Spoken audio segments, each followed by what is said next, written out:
itinalaga na ng Department of Tourism ang P-pop boy group na SB19 Ba? bilang Philippine Tourism Ambassador. Noong nakaraan, Bini, di ba?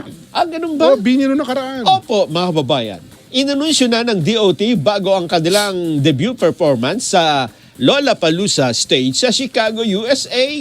Nagpadala po ang DOT ng Galing Bayan Box bilang end-of package. Aba, nilagay pa sila sa kahon, ha?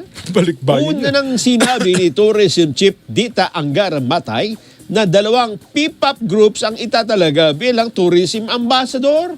Una nang pinangalanan ng girl group na Bini bilang mga tourism ambassador. Ayon naman sa SB19, nais nilang hikayatin din ang kanilang mga taga-suporta worldwide na bumisita sa Pilipinas para sa isang first-hand cultural experience. Ayun.